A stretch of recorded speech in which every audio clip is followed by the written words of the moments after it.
Welcome to this exciting episode where we build an Airdam. For those who know what one of those is, it's a bit below the shiny chrome bumper. In the olden days, we used to think Airdam should stop all air going into a car. Now we realise it's all more about airflow management, so some of these designs are kind of wrong. Anyway, you can see the view out of the car, you can see the radiators. We need to be able to let air get to those radiators, and we need to get the air going smoothly under the car. Looking from the front, you can see the side radiators, the one in the middle, and the one on the left has got a plastic shroud over it. It's just a plastic shroud put by Porsche to redirect the air because they couldn't make the holes in their bumper line up with their radiators. What it does mean is we can channel the air to get to these radiators. I mark the bumper shape onto one of the pieces of foam, glue one on the back of it, and cut them both together. That way they're the same, and when I put them side by side, they'll be symmetrical. Then, for reasons I don't remember, I made a second copy of the bumper. I'm guessing it was late. It looks dark outside. More weather, more damage. All the backing protection.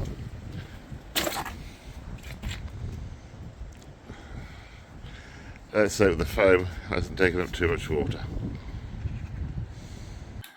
After that joyous start to the morning, I had a cup of coffee, gave myself a stiff talking to, and did a trial fit, just taping it on. The bumper is symmetrical, it's wrong size both sides, and actually I'm going to shape the bonnet based on the bumper rather than normally you'd take the bumper off the car. But hey, let's see what happens. I'll spare footage of glue drying, but it was bloody cold and this all delayed stuff. But eventually I got the bumper, which looked not too bad actually. It needs to be a little bit deeper, but I was quite pleased with the way it's going. As the weather was still shit, I decided to work indoors and make the plugs for the chrome bumper pieces. This was actually easier than I feared. I glued a bit of white plastic pipe to the saw deck so I had something to pivot the foam around as I cut it, and this ensured it was all cut to the same depth. Some crafty slopey sawing gave me the right profile, and then these were set aside for later.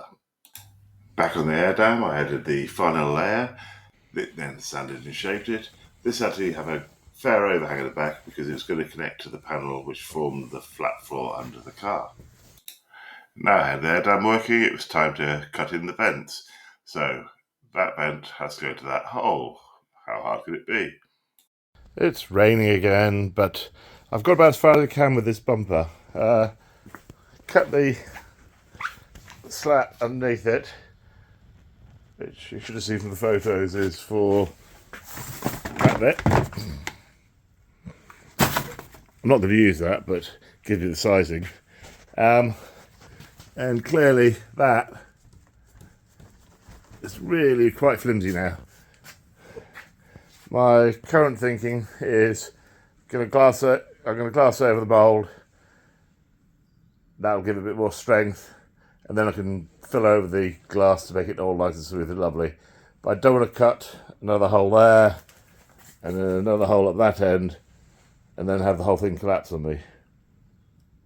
So, I think that's signing off for this week. Like, subscribe, and all that fun.